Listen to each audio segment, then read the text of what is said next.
who intending to get to the end of the month does not first sit down and make sure that they have enough money to make it to the end of the month? Every penny you have should have an assignment. Money is attracted to the place of value, to a point where you have so much value to add to your world, whether through your product, through you as a brand, through what you're doing, what you're offering to the world, that people can't help but give you their money. What are your thoughts on things like Klarna? Because there is a lot of debate around terrible. that. It is what it is. Like, there's no shortcut. God is not broke. Absolutely. He does not need your money. You need everything that he's going to give you. So you better be happy whilst you're giving that money. Like, you don't lose the job loses you. Welcome to the Fruitful Woman podcast, where we talk all things productivity and personal development, but from a faith perspective. The Bible says that money answereth all things, meaning that it is a powerful tool.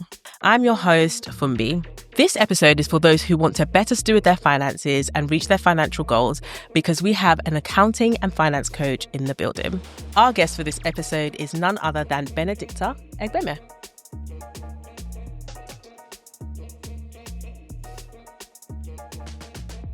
Welcome to the Fruitful Woman podcast. Thank you for having me. Thank you for honouring the invitation. Honestly, I've been following you for some time, and I really love your perspective on accounting and finance and kind of how you are committed to teaching it. And obviously, you're a Christian as well, which is a win-win for me. So I really want this conversation to kind of talk about financial stewardship, and even just how, as Christian people, we should be stewarding our finances and using it towards our God-given purposes as well. And obviously, with the whole, we talk a lot about goal setting with the Fruitful Woman, and I'm sure pretty much everyone has some sort of financial goal on their goals. They should. List. They should, right? Yeah. Okay, so what are some of the financial goals that you would recommend for someone who is just starting to like think about their finances more intentionally? In terms of financial goals, obviously it can be something as small as don't go into your overdraft. And it can be something as big as, obviously, buy a house or invest X amount of money. So there's literally anything to choose from. But like I did say, I think you should definitely have a few financial goals in terms of having a certain amount saved as your emergency fund, quote unquote. I know there's a lot of teachers out there that would say you should have 6 months expenses or 3 months expenses, all of that. I'm not one for instilling certain formulas and certain percentages, because I believe that everybody is in a different place, and what it might take one person, or it might be possible or feasible for one person to save 3 months of their expense. It just might not be possible for others. What are you going to do in the meantime? Do you get what I mean? So I don't believe in putting, heavy percentages and rules and regulations around things, but definitely you should have a buffer. You should have an amount, that if something was to happen, an emergency, I can pay for it. You should be having at least £1,000, for example, in savings. £1,000 can't fix everything, but it can go a long way to fixing some things, So yeah, a savings amount. I would also say about investing. For me, financial management is there's steps, right? There's an order. A lot of people want to go to the investing side or go to the savings, but actually it starts with the budgeting. So first of all, even just being consistent. I'm going to budget every single month. Every time I get paid, I'm going to make sure I sit down and do my budget. That's a goal. It doesn't have a number on it, but there's a habit and a consistency that you're trying to build. And then you can talk about the savings, how much you want to save. And then, of course, the investments, like what kinds of investments do you want to have? Where do you want to have them? Do you want to have them in the UK or do you want to have them abroad? How can you stretch? Do you want to buy and invest with others? Do you want to do it by yourself? All of that kind of stuff. So, yeah, I think there's so much in there that you could choose. But yeah, if you start with the habits and the budgeting, and then go into the savings and that space, and then go into the investment. Yeah. So finances are very personal, essentially. Yeah. So when people are setting their goals, they should be thinking, what is useful for me type of thing, and where do I want to go, and what kind of things do I need to be doing now to get there? Like with any goal, I suppose. Yeah. But let's rewind for a little bit. Could you give us a 60-second elevator style pitch of who you are and what you do? So I am Benedicta Egbeme. I am your favorite accountant. Okay. I always say you might not like me. I might not be the best. I might not be the smartest or the prettiest, but I'm definitely going to be the one you like speaking to. I definitely realized early that accountants many accountants, not all, struggle with communication. And so for me, that's a very important part. And you can see that in what I do online with social media, just trying to break things down. Let's have a conversation about this. It doesn't have to be scary. So yeah, you're going to enjoy speaking to me. So I'm your favorite accountant, but I also add on that I'm more than just an accountant. So yes, you've got the rules and the regulations, HMRC and all of that. But, I want to be able to kind of pull back the curtain and help you understand it, help you get the best out of it, but also look at other things. Like I do a lot of talks, for personal finance. I do a lot of things to do with property. I do a lot of things to do with the kingdom and the Bible and finance. So, it's not just your typical accountant. Here's your company accounts, at the end of the year. I try to add a lot of value to what I do. So that's I love that. what I would say. I love when service providers actually look at the bigger picture and look at their client as a whole. I'm in law and we're always taught to do that, like look at the person's business and it, like exactly the objective that they want to set out. So that's really good. Love that. So how did you get into finances? Where did that all stem from? So I will confess that I was always a numbers geek from a very young age. I literally remember, I always say this on every podcast when they ask me, that I literally won maths competitions when I was younger. I hated English. So that pushed me even more to numbers. I just like the fact that, look, 1 + 1 is 2. It is what it is. It's not, you can't, whether you're black, white, orange or yellow, the answer is the answer. So as you can tell, I like things quite straightforward and in boxes. So yeah, that was how I, loved numbers and all of that. So I always wanted to do anything to do with numbers. And then my parents, on the other hand, they're like serial entrepreneurs. They're very much into business. And so my passion for business, numbers, multiplying, finances, all of that, just increased and increased as I got older. I ended up studying business economics at uni and I found out about management accounting. And I'm a very practical and probably more risk averse person. So I was like, okay, if I'm going to do a course or do something, I want to make sure that when I finish uni, I have a job. Because there are many people who study things and then they don't have a job.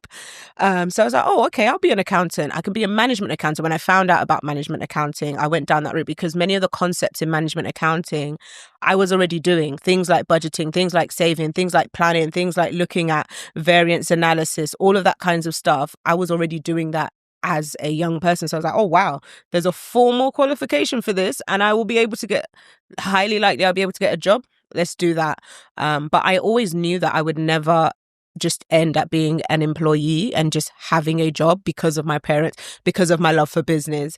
I always say I love business. I don't care whether you're selling tomatoes, bread, hair, tables, TV. It doesn't matter what it is. I just like the idea of business and being able to add value. So I always knew that I would go into business anyway. But of course, accounting was something that could accompany that.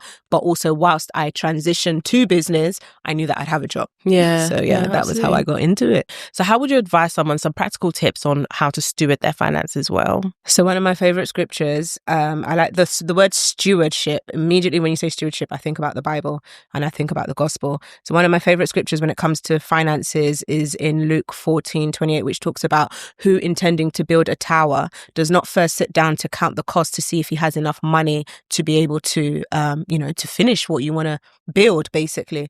And so I changed that and I said, who intending to get to the end of the month does not first sit down and make sure that they have enough money to make it to the end of the month, or who intended to make it to the end of the year does not first sit down and think that, and consider.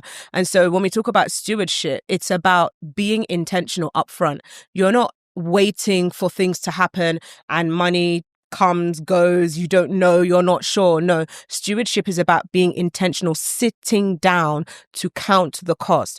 And this comes into like the basics of, budgeting. Like literally, if you have a salary, you have money, you should be sitting down with a pen and paper or a spreadsheet or an app, whatever, method you choose. You should be sitting down to count, okay, how far can this really go? Checking the prices of things, how much do I spend on food? How much do I spend on bills? How much do I spend on whatever? And the money that I have, is it enough?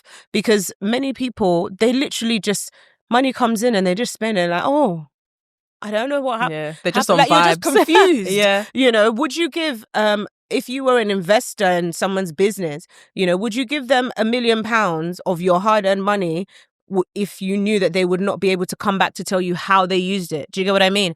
And, God is a businessman. God is a businessman, and he requires an account. There's a story in Matthew 25 as well about the talents, how the master went away. He gave one, gave one two, gave one three. When God gives you something, whether it's your job, your 9 to 5, or it's your business, customers that have given you money, he's going to fight. He wants to know, how have you used what I gave you? Just like your parents would do the same thing, right? As you grow up, So I think that stewardship is so important. And if you can't do the basics of stewarding in terms of writing down, assessing, you're not qualified for anything more. Because even the Bible also says that, he who is faithful in little, then more can be given onto him, basically. So with stewardship, there's a lot of discipline and self-control in there. Do you find you have to talk a lot about that in your kind of role with your clients and stuff like that? Yeah, and if I'm honest, it's part of the reason why I moved more into the business space, because I actually started out online with Benedicta Finances, talking more about personal finance. But what I realized, the more personal finance customers I spoke to on a one-on-one basis, I realized that many of their issues were not really financial. Their issues were with their mind, their mindset, their childhood traumas, their indiscipline, lack of discipline. Now, I can do a spreadsheet, I can do a budget, I can tell you all the amazing bank accounts and, places to invest. But if you don't have discipline, I literally cannot help you. I'm not a gym coach. It's like, you say you want to lose weight, for example, but you continue to eat nonsense. Even if you paid a 50 billion pound gym coach, you still have to do the work. You know what I mean? You still have to do the work. They're not going to be with you at home when it's time to eat pounded yam or McDonald's or whatever it is, So that discipline has to be there. And so, it is, when I speak to people, I do realize that it's way more than just the numbers. And so, I like to speak to people about personal finances more in methods like this, via podcasts or speaking to a group, as opposed to one-on-one. And then I do more one-on-one with business customers, because that's easier. Yeah. It's such a reality check, isn't it? Because sometimes people will come to someone like yourself and be like, help me, like I need my finances to be in place. But it's like, still, I can do what I can do, but you still need to do the work yourself. That discipline, that self-control needs to be there. And to be fair, it is a fruit of the spirit. So, and this is why, I will always bring in the Bible and scripture and faith into everything that we do, because our character comes from there. And it's our character that will sustain what we're able to do with our finances anyway. So there's this phrase that money is a spirit. Have you heard that before? Potentially. Not like money is a spirit. Money is spiritual. Like there are spiritual. Money is spiritual. Yes. Yeah. Let's talk a bit about that. What's your take on that? So the Bible talks about it refers to money like as mammon.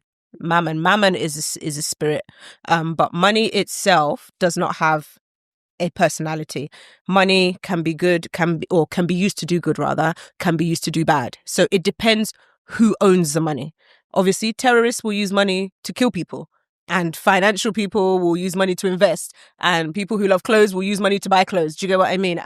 Philanthropic people will use money to do charitable deeds. So it's not the money itself, but it goes back to what you were just saying about the fruit of the spirit. You have to master it. You have to master yourself, have self-control. Then you're able to then master anything that's put into your hands, which could include money, could include food, could include relationships, could include anything. And then you're able to then direct the money to go the way you want it to go. What I would say about money is that it is definitely spiritual, in the sense that money is attracted to the place of value. If you understand, and this is why I love business, if you understand that the more value you put out there, money will come to you.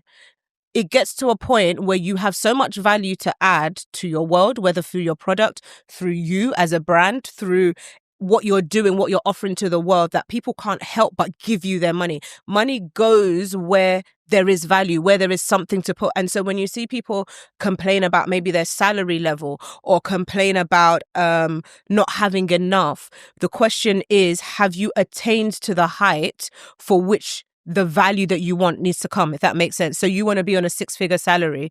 do you have the knowledge and the value? Are you putting that out into the world to attract six figures? Because trust me, when you get to that level, money has no choice but to come towards you in that level. And so whatever level of income and resources you're stewarding at that moment, it's a reflection of the value that you inherently possess and are putting out into the world. Yeah, that is so key. Because I think sometimes with success, fruitfulness, productivity, we find a lot of people chasing money because people think money is the only sign of success, where actually it should be the other way around, like you've just said.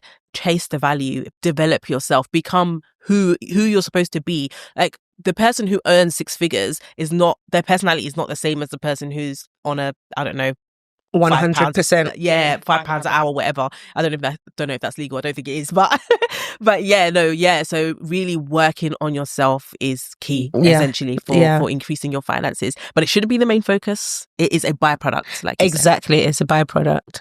You were talking about discipline and self-control. Have you personally ever found yourself in a place where you thought, oh, I'm not sticking to my budget, or I'm not? I know you said you're a numbers geek, so maybe you've been like that like the whole time. But have you had a time where you've made terrible money mistakes? Could you tell us a little bit about that? So, so there's two instances that I want to give. I want to give when I was much, much younger, and then how I got into being disciplined. And I'll talk about now and the things I put in place so that can never happen. Yeah.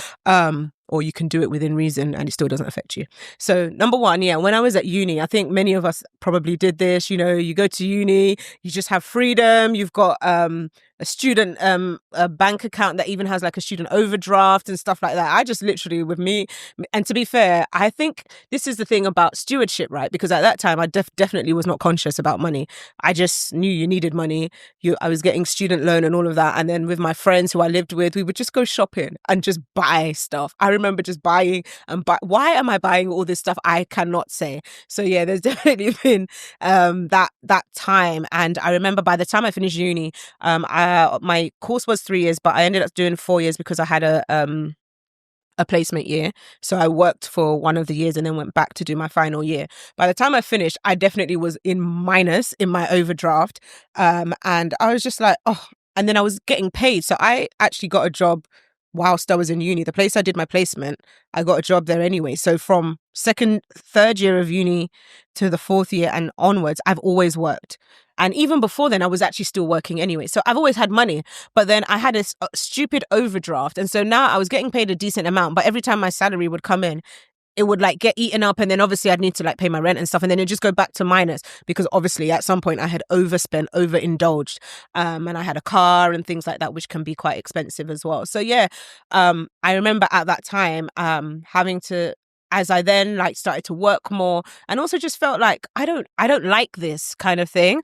I had to take a decision to say, do you know what? I don't want to have this overdraft. And so I had to put things in place in terms of, and obviously, like I said, I like numbers and all that. So it was easy for me to say, this is what I'm going to do. This is what I'm going to do to get out of it. But the discipline aspect came where I remember even saying to myself, right, if I budget X amount for petrol, if petrol is finished, we're not going anywhere till next month. And if that's what we're going to do, that's what we're going to do. Yeah. Food. If this is how much I've budgeted for food, if the food budget is gone, I don't know what we're going to do. We're going to look for whatever's in the cupboard. So there was that place of having to do it. But what happens is the more you do it, the more you get used to it. And then, of course, your budget is not fixed, right? You can adjust it. So if you realize, actually, do you know what? Yeah, I needed way more money for petrol than I'm allocated. So next month you can adjust. But it's all about understanding, where you can give or take. And maybe if something is too expensive, letting it go. But once you do that regularly, since the day I started doing that way back in when did I graduate from uni now? There's many years, 2013, 14-ish. So over 10 years now. From the day I started doing that, I never went back. So I always did that. And that was also because of one of my mentors as well, who told me as well that, every penny you have should have an assignment. Even if it is for savings or even if it's to spend and have fun, put a name to it. Don't just leave it, basically. And so doing that over the years has really helped me. More so now in 2025 or 2024 in terms of being in discipline. So what I do is I have things in our family, my husband and I, we have something called like love money, which is basically we can do whatever you want with it. Or some people call it fun money, blow money, whatever you want to call it. I also have separate savings. So we have our family savings, but I also save from my money and vice versa. So what happens is that if I do have some crazy months when, do you know what, I don't know, I just buy stuff because a girl's got to buy something.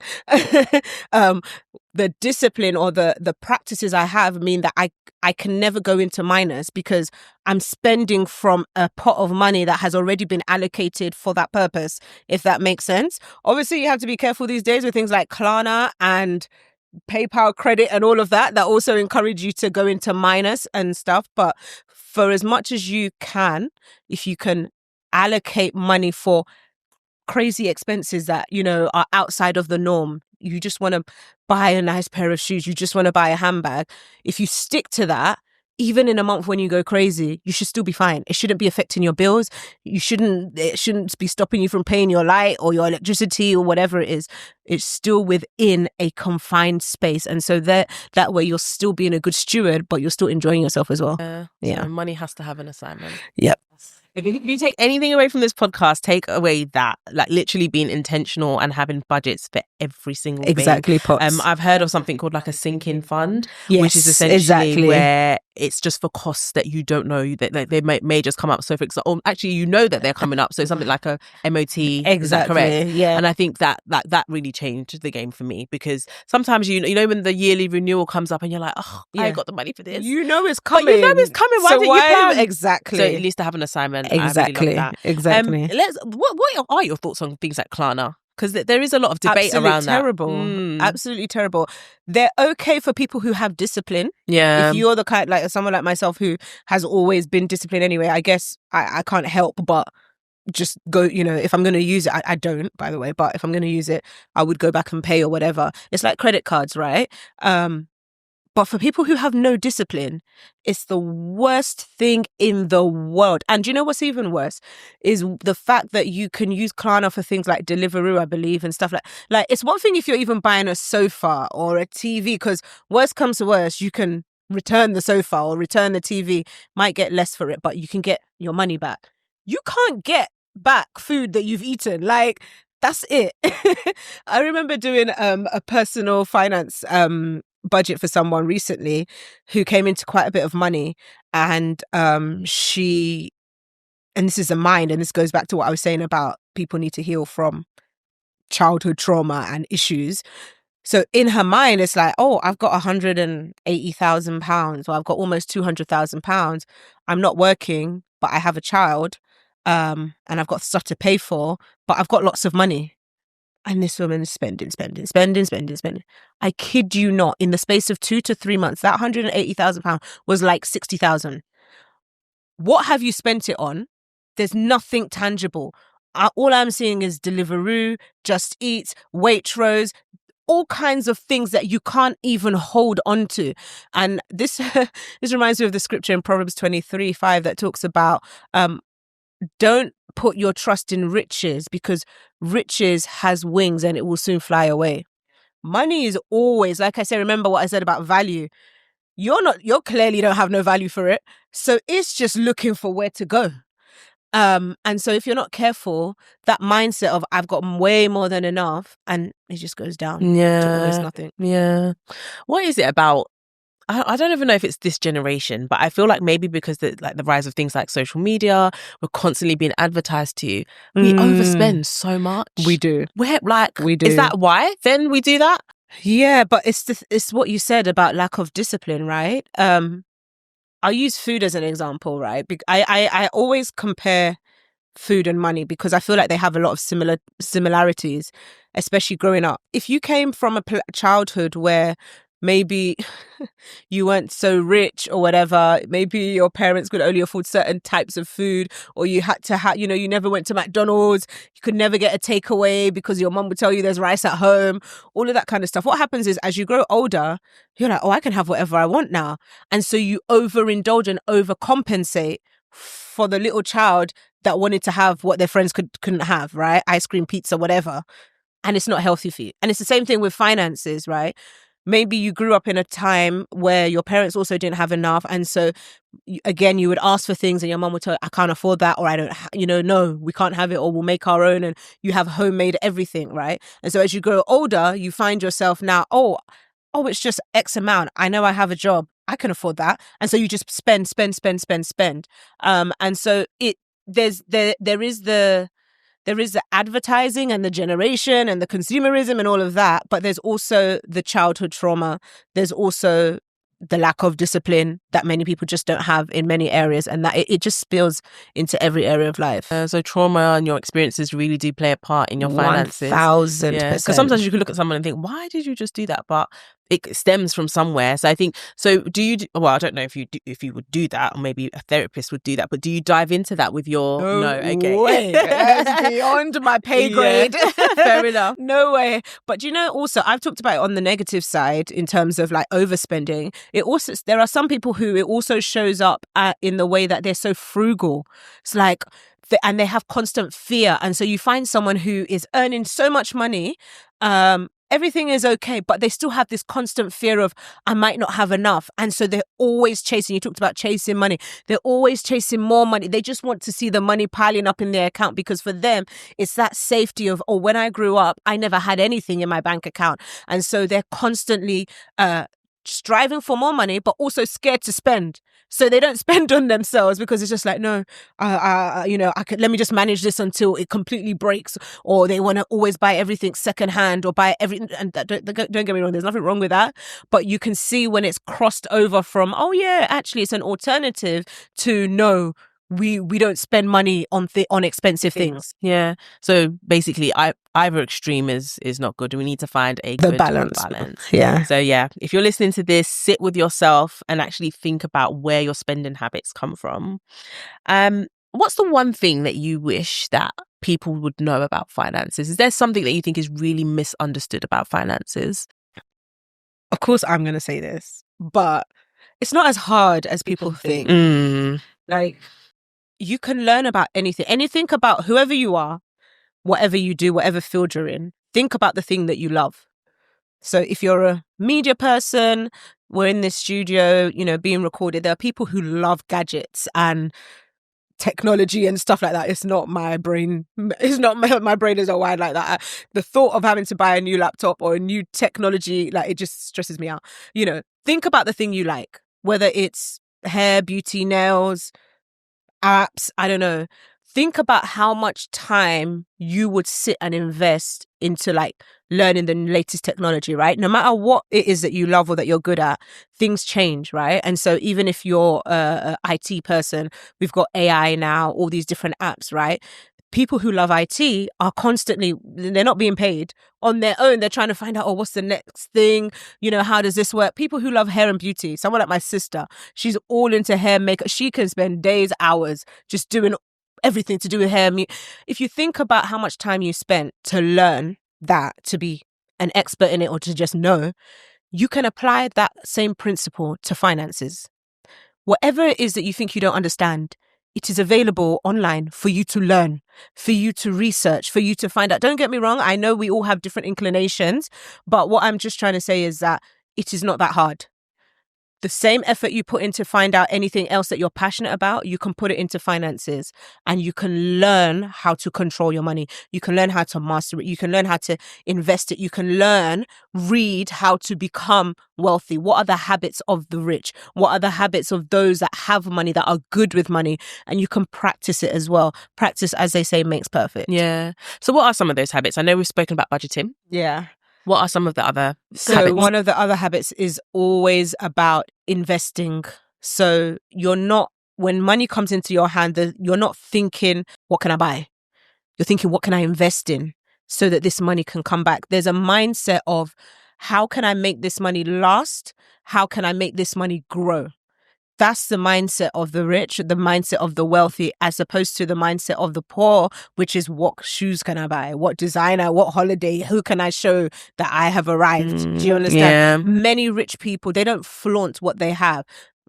Poorer-minded people show how much wealth they have via their clothes, their dressing, their Instagram, and all of that. Wealthy people will buy assets. You'll be looking at them thinking, do you have money? Are you, that's just the mindset that they have. So an investment first mindset.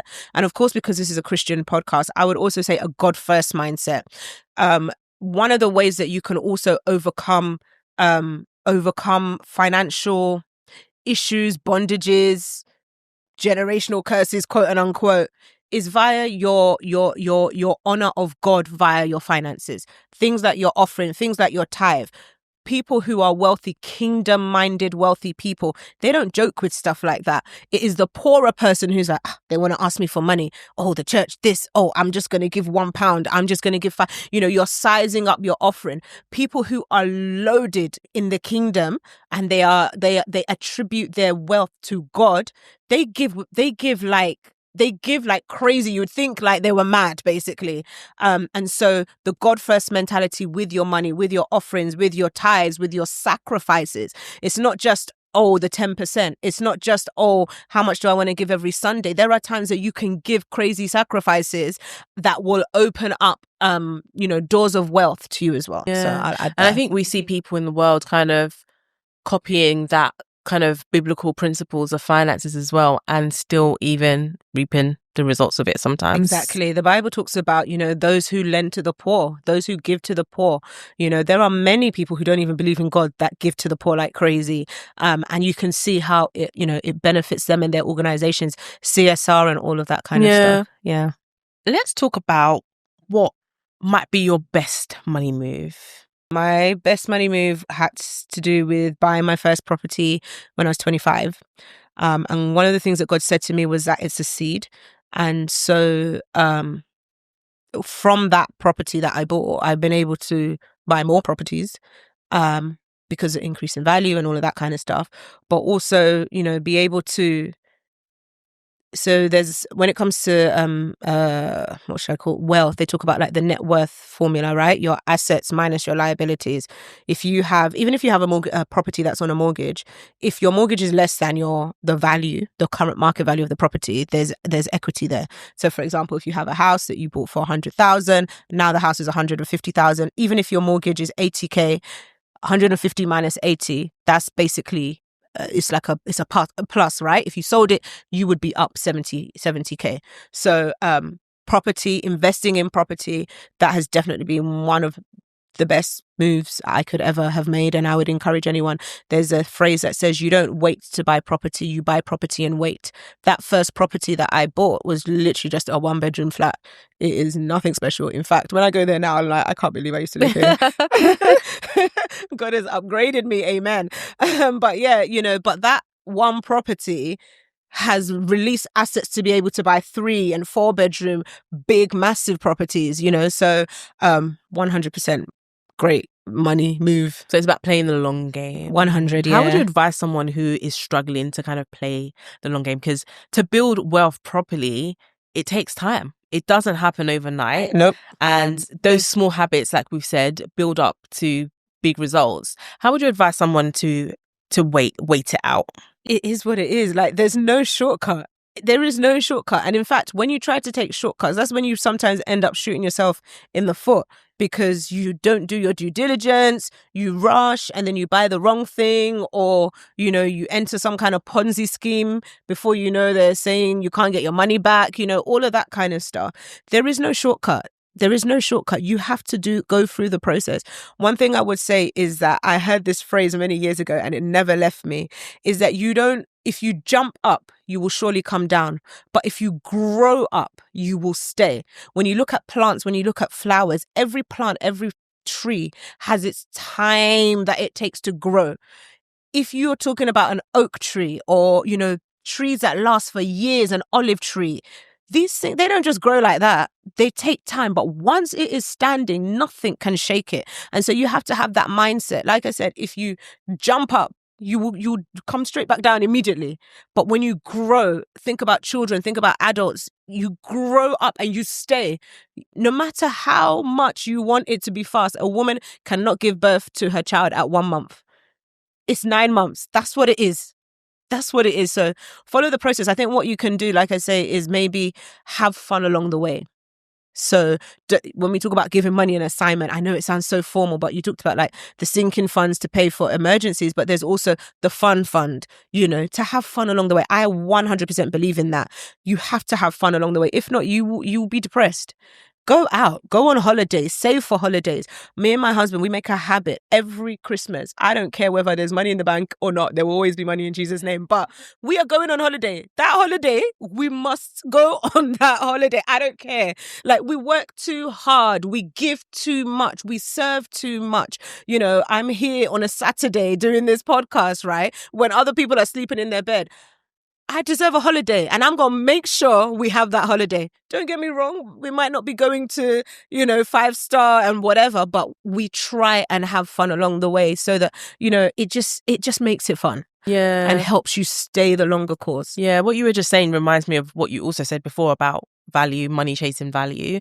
So like when people, for example, win the lottery, spend it all, lose it, they can't really get it back. But for example, if someone like Bill Gates was to lose all his money today, he will definitely become a billionaire again. He grew into the money. Yeah. There's a mindset that is cultivated. There's a mindset that you need. I heard I was watching Instagram the other day, and this lady, oh my God, I came across, I've never seen her before. Like, oh my God, where's this woman been? Like, she said, I don't care if you put me in a desert with nothing. She said, I will come back with more money than you left me with, than you took from me. She said, why? Because I'm money moving.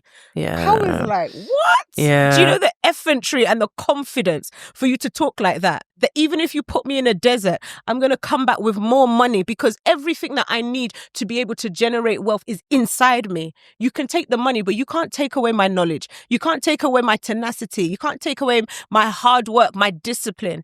Those are the things that make money last. Those are the things that make money stay. Yeah. And this is why personal development is so important. And you touched on it earlier about there's so many resources, YouTube, it's a whole university on there, I swear. You can learn so much. There's people like yourself creating so much content that can really, really help people. So obviously her link will be in the bio. So please check her content out. Let's go back to we're talking about church, honoring God with your finances. I know the Bible says, be a cheerful giver. Sometimes that can be hard. If money is tight, I guess maybe it's just a case of just doing it. But is there any practical advice? It has to be cheerful. It has to be cheerful. Because let me tell you something. God is not broke. Absolutely. He does not need your money. You need everything that he's going to give you. So you better be happy whilst you're giving that money. But let me backtrack. I was talking about this with my husband literally just yesterday. We were talking about how this is why when the Bible says train up a child in the way that he should go, when he's older, he will not depart from it. For me, obviously, it goes without saying, my parents are Christians. My mum in particular played a very, very vital role for me and my siblings in making sure that we understood the necessity of giving to God. And so as an adult, I'm not struggling. I'm not twiddling my thumb. I'm not upset about giving, because I've seen, number one, how it's worked in the past. Number two, I've also, it's a culture. And it does need to become a culture. So if you are, I remember a lady one time, she was talking about how when she was growing up, her parents, when it came to offering in church, they would always open up their wallet. No matter how much money they had, it's not like they were broke or anything. No matter how much money they had, they would always look for the smallest denomination, the crinkliest money, and they would just squeeze it in. And she didn't realize until she grew up that was sowing in her the mindset of, oh, when it comes to giving to church, you just find the change in your bag. Wow, yeah. So even though she's a millionaire now, she can give a lot, but the mindset of, oh, when it comes to church, you just give the worst. Do you understand? So it comes to do with training. It's how it has been presented to you. And of course, obviously, our parents tried their best. If you were not brought up in that way, you are in charge of your own life. Yeah, now. you can train yourself now. Exactly. You get to a point where you can no longer blame your parents for anything, right? It's your responsibility now to change that. And what you should start to do is look at the positives of giving. The Bible says give and it will be given back onto you. It doesn't just say give and that's it. It talks about when you pay your tithes, I will rebuke the devourer for your sake. I remember there was a time we were going to buy a property and our car needed changing. Our car was old. In fact, the car was the car that I had before I got married. And by this time, we had probably been married for 5 years now. And I still had that same car. That car was on his last legs. But for me, I was very disciplined and principled, as you know. I was like, we ain't buying no new car until we buy the house, right? So I remember we were going to church one day.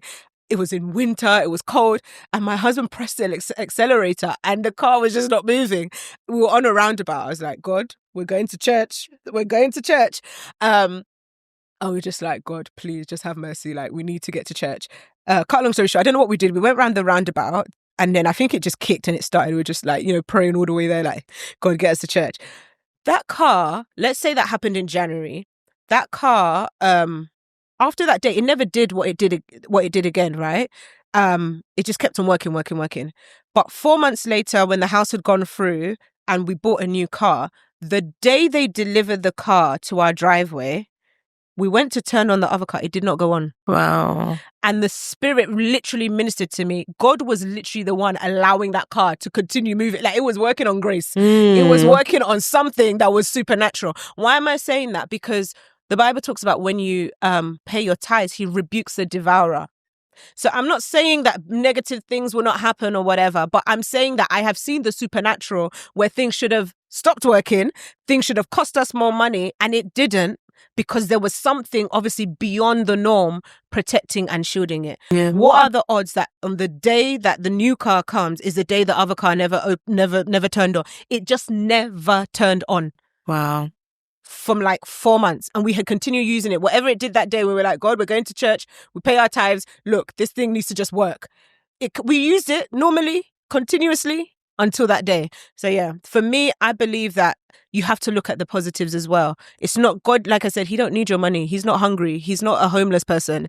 But you need the benefits that come with honoring God, that come with giving to him. Yeah, absolutely. Our trust should be in God and not the money. Yeah. Yeah, that's so true. I hear people say things like, oh, I'm spending from the pocket of God, that type of thing. And it's like, yeah, like, even though you have a job or you have a business, that is not your source. God is your source. And I think in finances, that's the one thing we always have to remember.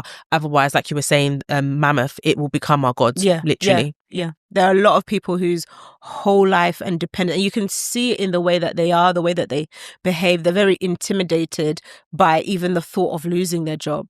With all due respect, there's in my church, there's something we say where we say, my job lost me. No job can, like, you don't lose the job loses you. Why? Because you can get up and go and get another one.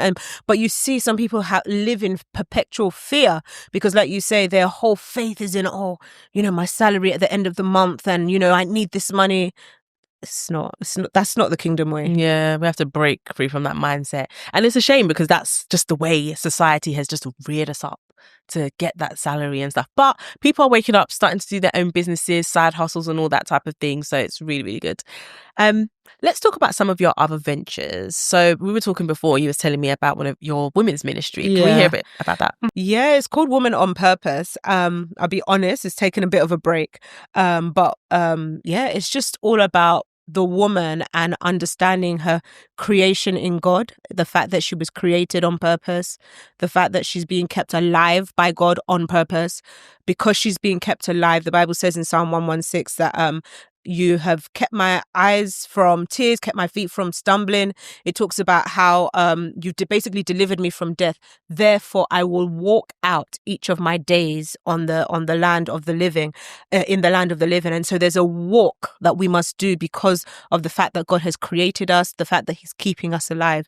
And that walk has to do with like the things that you get up to, right? The things you do with your hands, your career, your business, your family, your children, all of that kind of stuff. And it's all for a purpose.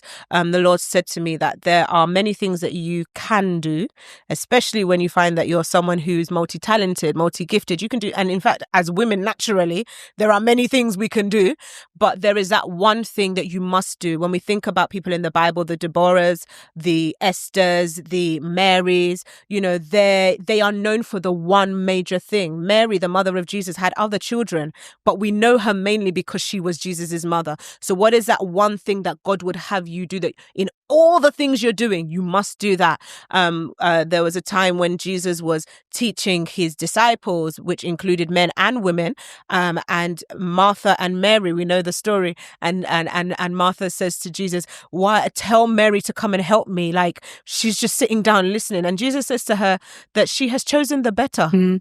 So that was the one thing that was needful for that time. I always say in Martha's defense that after the teaching, they must have ate her food. Exactly. So, let's not kick Martha to the corner. But what am I saying? Jesus says she has chosen the better. So in all that we do, we must find the one thing that will make your name to be written in the sands of time. And so that's what Woman on Purpose is all about. And we have actually gone through like all the women, I say all the women, the majority of women in the Bible. And so you can find all the teachings on YouTube. Amazing. Okay. I love that because essentially productivity, we always think it's about doing everything as much as you can do. And it's like, no, what is that one thing that God said you should do? And I think we as, well, not just as women, anyone who's listening to this, that's what you need to work towards. That's what you need to work towards. Literally, yeah. And if you have to get rid of other things, so be it. There are many things, my husband will be the first to tell you, there are many things I do not do that other women do. In fact, I'm sure some of my mothers are like rolling their eyes at what kind of 21st century woman is this. Some things I ain't doing it. Why? Because I'm too busy doing purpose on this side. And so we get so worked up in the little things. Oh, it has to be perfect. Oh, this, oh, that. But there are resources. There are things that can help you so that you can focus on your area of expertise, your area of competence. Many of us get so worked up in trying to be the mum that does it all. I'm sorry, I am not that woman trying to do everything. I will tell you the ones that I can do and I'm going to do that. I'm going to knock them out of the park. The other ones, I'm going to leave them. If I can pay someone else to do it, let them do it. Did it take you a while to kind of get to that mindset? Did you ever feel like, oh, I'm missing out by not doing this, or feel guilty for not doing something? Maybe not, because some of the things I don't like them anyway. Like what? I'm interested now. So, for example, cooking. Okay, fair. I like to eat, and I don't get me wrong, I do cook here and there, but if I do not enjoy it. In fact, when we got married, my husband said to me, I do not want you in the kitchen all day Saturday from morning till night for you cooking, and then you've gone to work Monday to Friday, cooking all day on Saturday. Sunday we're in church, and because we serve and all of that, we get there early, we leave late. Where's the time for us? So he was like, if you can sort this out, get someone else to cook it. And so things like that, I'm not bothered about, and so I just pay for it. But obviously it takes time for you to build the life to the point where you can pay for that, But there are things that you can do as well, to prepare. But for me, God has given me gifts and graces in other areas where people struggle, and by God's grace and mercy, His gifts and His grace to me brings in money. And so for me, if I can maximize pushing my gift and my grace out, it brings in enough money to pay for the things that maybe I might not have been able to do because I was focusing on my gift. Yeah, absolutely. And when you think of the word fruitful or fruitfulness, how would you describe it, or what does it mean to you? Fruitfulness for me is a life that is, I want to use the word blossoming in all areas. So many people would think fruitfulness and they might think children. Some people think fruitfulness, they might think business. For me, it's a well-rounded life. When you see a bunch of flowers, it's beautiful because all the flowers are beautiful. It's not half melting away and half looking good. So it has to be balanced. And however you need to find that balance with your husband, your children, your business, your career, your 9 to 5, if you still have one, your exploits in the church or whatever it is you're serving, whatever it takes for you to be fully blossoming like a bunch of flowers, you need to do that to find that balance. And that sometimes means asking for help. That sometimes, like I talked about, even with business, I cannot lie. With business and the level of success, the measure of success that God has given so far, it has been because I have gotten people to help me. If you try to do everything by yourself, you will crumble. And so my team make me look good, because they are helping me to do some of the things. And so, it's a balanced life that's fruitful, blossoming, looking beautiful on all sides. Yeah, I love that. I think that will really bless someone. I was going to ask you to tell me your favorite biblical principle on finances, but you have littered this conversation with scriptures. I love that. Love that. But final question, and this one, you can look at this camera, and I want you to speak to the person on the other side of the camera who perhaps they're about to start kind of being more intentional about their finances. Give them your best advice, the last word of what they should be doing? To the woman who wants to be better at finances, who wants to improve, who's thinking about generational wealth, I would encourage you to start where you are. Don't see it as a mountain. Whatever you have is enough for you to begin with, so that you have. And ultimately, from those good habits, you'll be able to have more, but also improve your knowledge. Also, look for people, look for help, right? There's a phrase that says, if you want to go fast, go alone, but if you want to go far, go with others. And so look for those sources, those resources, those people that you can feed from that will help your knowledge base to increase. I want to encourage you and tell you that it is not as hard as you think. You can do it. There are many, many self-made millionaires, who have been able to do it through knowledge, through discipline, and you can be one of those people.